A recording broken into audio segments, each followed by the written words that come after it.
I agreed to an open marriage after my wife cheated and let her sleep around for 10 years. But when I fell for my coworker, she went crazy trying to ruin it.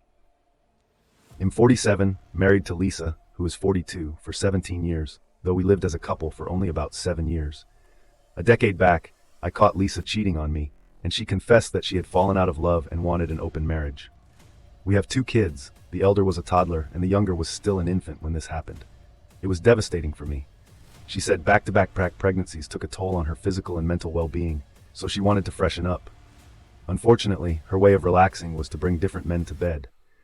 Divorce was complicated at that point with 2 little kids and my meager income. I decided to let her go while I moved upstairs in our duplex house. We became co-parents of our children. It wasn't as hunky-dory as it sounds. We separated with a lot of bitterness and name-calling. Mostly it was hard for me because she cheated. But eventually we got caught up in work and life, and I moved on and mellowed down. A few months back, I met Kathy, who is 35, at work. She's my junior at work. We vibed instantly. Bonding with her was the most natural thing to happen to me lately. It was no romantic relationship at the start. We hit it off as understanding coworkers who happened to spend time beyond work, still as friends. It was only last month when we made out, and I felt something special about her.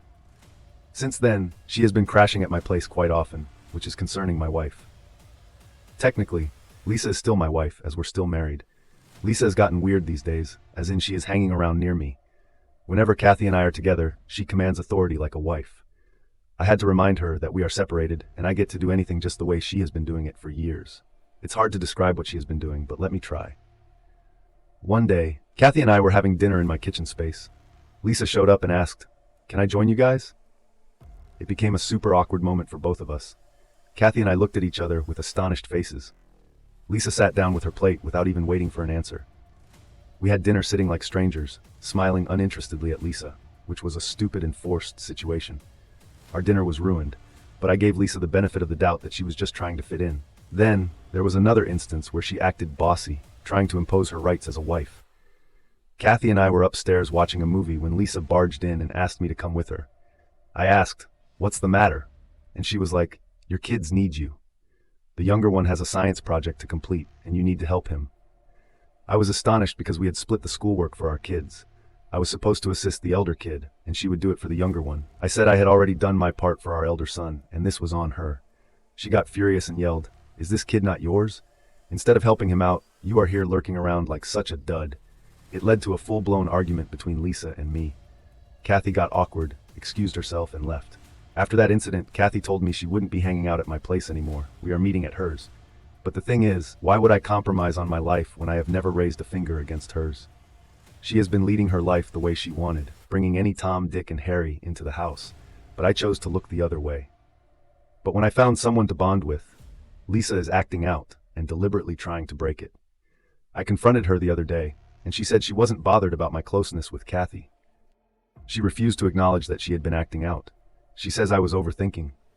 I said if she continues to put her leg into my space, then I would think about getting divorced. Tears welled up in her eyes, and she said she didn't mean to disturb us. She was just anxious about our son's unfinished project and was busy with her work, and that's why she asked me for help. I said that wasn't a call for help. It was no less than gaslighting. She then called up Kathy, apologized, and asked her to come over.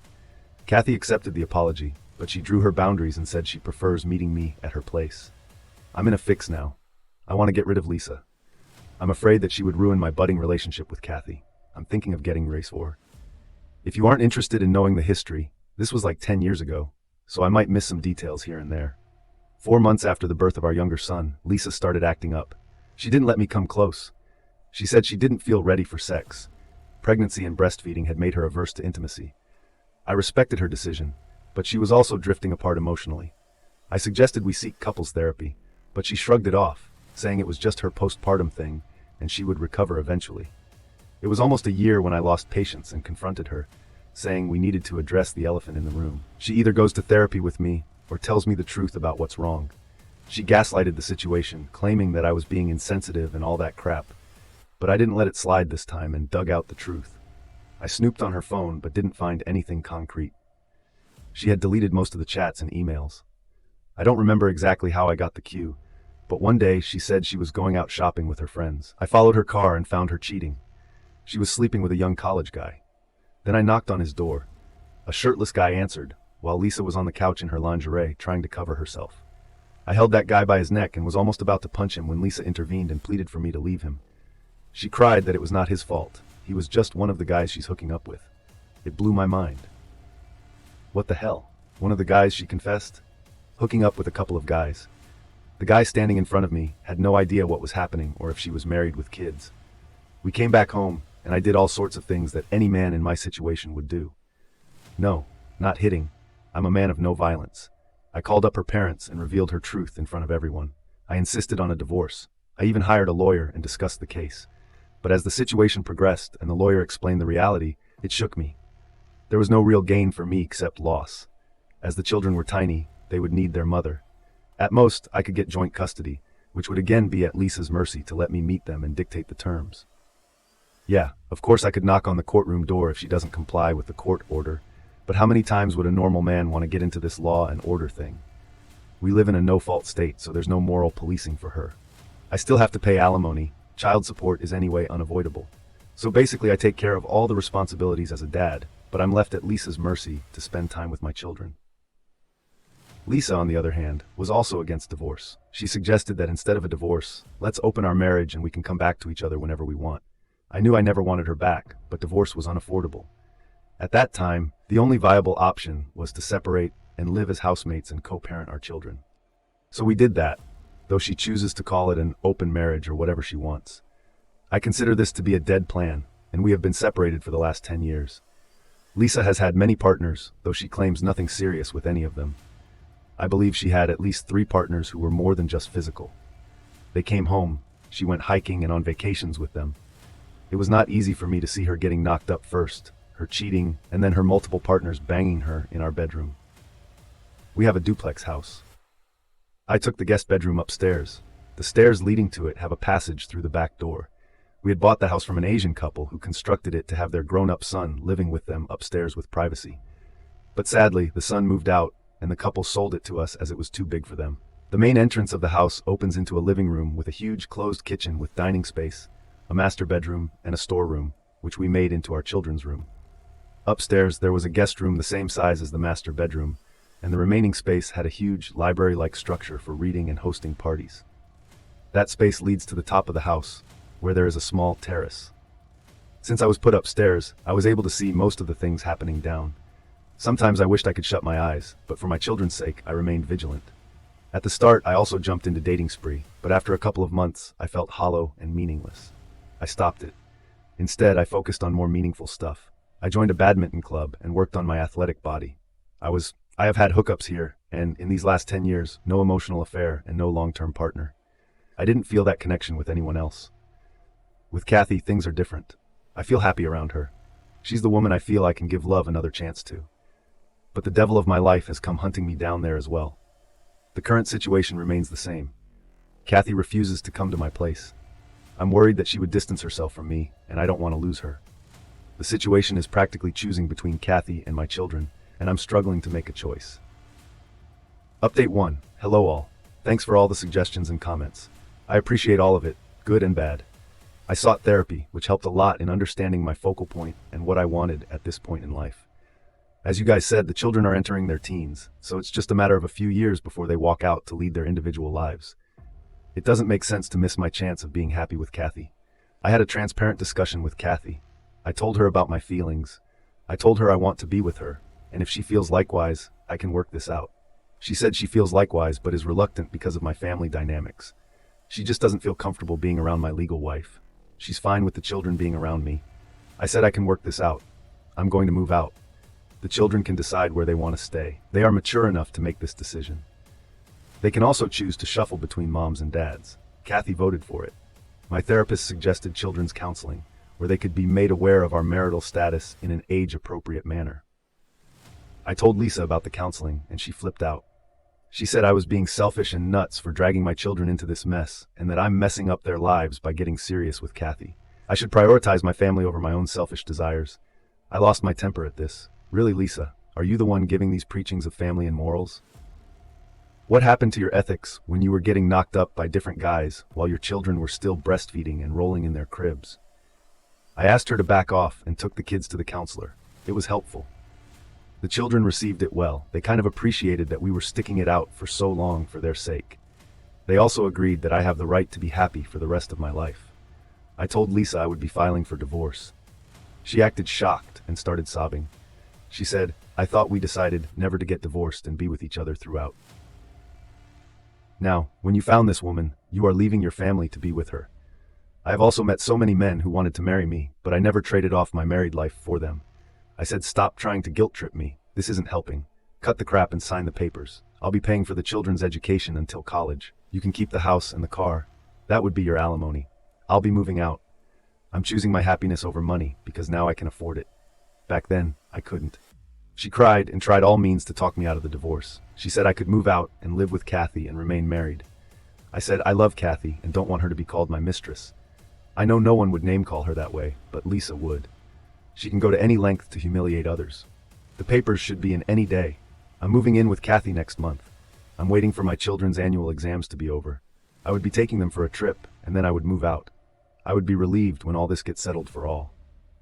Update 2. I tell you, this woman is real. As I mentioned in my last update, I was off on vacation with the kids. This woman used this opportunity to pull off her evil plan. Lisa sobbed her way to Kathy and asked her to back off. She told her that she's tearing apart our family and that our children would be suffering because of her. Lisa tried to guilt trip Kathy, but when Kathy didn't budge, Lisa said that I wasn't serious about her and that Kathy was just a fling for me. Lisa is a shrewd and cruel woman. She knows very well how to play her cards. She knew I was in a low network zone with the kids, so Kathy wouldn't contact me, and she didn't. Had she been any other woman, she would have gone crazy at this fling statement, but Kathy remained composed and waited for my return. She had the hotel number I was put up in, but she didn't disturb me. That's what I love about her. She's a secure woman, despite my complex situation. When I returned home and got to know about Lisa's malicious move, Lisa threw all kinds of tantrums when I was moving out, from guilt tripping to yelling, from gaslighting to sobbing and pleading, asking for another chance to be given to our relationship. I said our relationship was over 10 years ago. We were just housemates and co-parents. The reality is I have moved on from loving her. She's nothing to me. I love Kathy and want to spend the rest of my life with her. When the divorce papers reached Lisa, she tore them away. My lawyer had to send her a notice threatening to sue her for damaging a legal document. Only then did she mellow down and agree to sign it. The divorce proceedings are on. I haven't checked on my STBX since then. I went to pick up my children twice, but didn't enter the house. And yeah, a lot of you asked about my children's ages. They are 11 and 13, now quite mature to understand the divorce and separation. So, glad to announce that X is now my official ex-wife. The highlight of this update is that the divorce is settled and my children have moved in with me, but they would be visiting their mom every 2 weeks or whenever they want to. The last month had been hectic, renting a house and moving stuff. We had not told Lisa about the children moving in with me until I rented a new house. The children and I were all aware that she would break 7 hells on us, so it was best to avoid or delay it as much as possible. The children said that they would keep their bags packed and sneak out with me when Lisa wouldn't be around, but I decided to go the legal way. I didn't want to get into more trouble with that woman. As per our divorce clause, we have to give a 3-day notice to each other if we want to take our children for more than 2 days. So I went home and told her that the children wanted to move in with me, and I would be coming in 3 days to pick them up. As expected, she freaked out. Good for her that she didn't go violent breaking things. It would have played better for us, but no, she chose the emotional way, hugged the kids and cried, saying sorry for everything and asking them not to abandon her. She tried her best to emotionally manipulate them to stay with her, and she was even successful in doing that with the younger one. He said that he wanted to stay with Mama. Kathy had told me that situations like this could brew, and I should be prepared for their last-minute back out. So when he called, I said, "Cool, Dad loves you no matter what." But the elder son still stood solid to his decision to move out. I said, "Sure, I'll pick you up." I don't know what happened in between, but when I went to pick him up, both the boys were ready with their stuff. I hugged them both and shipped them away. I didn't ask them what happened there. It's already so traumatic for them. I don't want to scribble and torture them. Kathy and I are trying to make them comfortable at our house. We are involving them in setting up their room. Everything goes in there as per their taste. When the children were leaving the house, I was expecting Lisa to give her last try, but she had given up by then. She just sat there crying and sobbing. She hugged the boys tightly, told them how sorry she was about her behavior, and said she loves them and that they were free to come back to Mama's whenever they wanted. She asked me if I had a minute for a coffee. Her ask sounded naive and genuine. so I obliged. Her tone was remorseful. She apologized, and this time it didn't sound fake. She said I was delusional all this while, thinking you would never leave me when Kathy came into your life. I didn't consider her to be a threat. I thought her to be one of those flings that would fizzle out in a month. I guess I took you for granted because of the security you provided to me and the children. Despite everything I did to you, I didn't realize I was mean and narcissistic. And when I did, it's too late, I guess. I just smiled and suppressed my emotions from flowing out. I stood up to leave. She came forward to hug me. I hugged her back. That was our first hug in 10 years. I can't contemplate how I felt till now. After the last talk with her, I'm neither happy nor sad, just numb. That's what it is. The last 6 to 7 months have been quite a life-changing phase for me. I guess I will take time to process everything. But thanks for all the support. You guys have been the best. I might update the thread if something progresses from here. Now on to the next story. Story 2. My wife cheated on me with her own cousin. Everybody would always joke with us about how they knew we would be together forever. After we both graduated college, we got married and started planning our future. We ended up buying a house from my uncle in our hometown so we could be close to our families. After a couple of years, we decided to start building a family together. We have 2 children, twins. Our life was perfect until, out of the blue, one evening while we were watching a TV show, my wife asked me if I regretted never being with another woman. I immediately told her that I didn't. I'll admit that there have been other women I've been attracted to, but sleeping with them had never crossed my mind though. I loved my wife very much, and she was the only one for me. I asked her why she brought that up, and she told me that she had just been thinking about it. She explained that she was worried that I would get bored with her. She brushed it off then, and we continued watching our show. When my wife was a teenager, her aunt married a new man. I remember it being a big deal at the time because her aunt went through a very bitter divorce and was staying at my wife's family home for quite some time. When she married the man, she ended up moving out. The man that she married had 2 children of his own around our age, so it felt like we had 2 new friends in the neighborhood. Both were boys, and they were always kind of rowdy. One of them, let's call him Paul, has always been a bit of a problem child. Paul would have wild parties, he would get in trouble, and he slept around quite a bit. Despite all of that, he was always very fun to be around. He was the life of the party. In his adult years, he's calmed down quite a bit. He had a good job, and he was on the straight and narrow. His only major issue was his inability to remain in relationships. They always seemed to fail before they got too serious, and Paul would get pretty beat up about it. Paul was dating a girl that he really liked, and she ended up breaking up with him. He was hurt, so he reached out to my wife and me to talk. My wife, being the sensitive and caring woman that she was, went over to his house to make him dinner and listen to him. I didn't go because I didn't want to overwhelm him.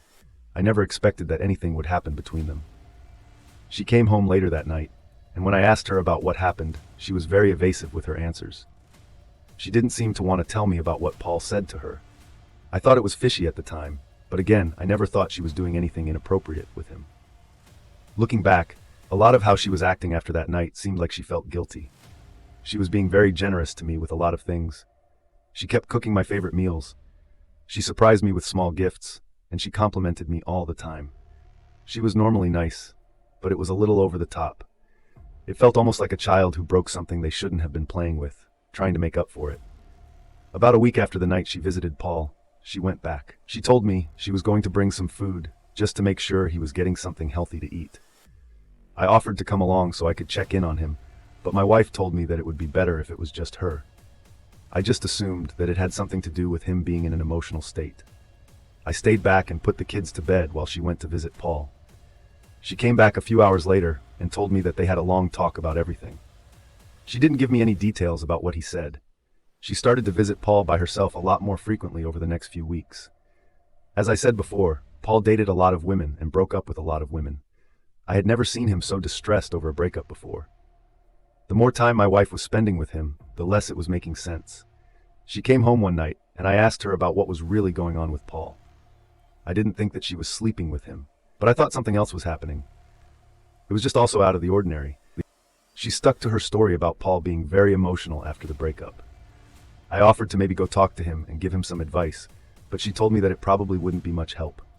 Regardless of what she said, I was worried about him. He was my family and my friend, and I wanted him to be okay. Over my lunch break at work the following day, I stopped by his house to check on him. At the time this was happening, my wife wasn't working. She was a stay-at-home mom, and I was frozen in place. That was absolutely the last thing I expected to see.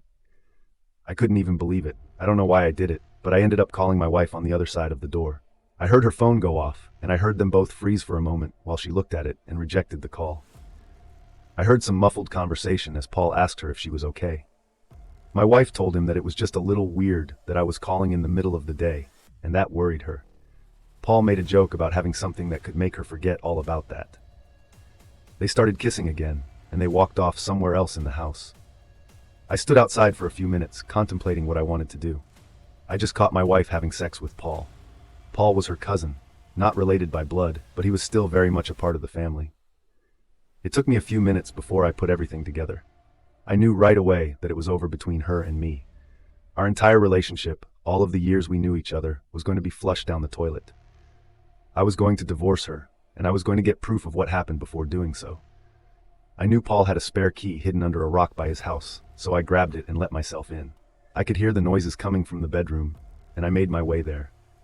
The door was wide open, and I pulled my phone out to take a quick video of both of them.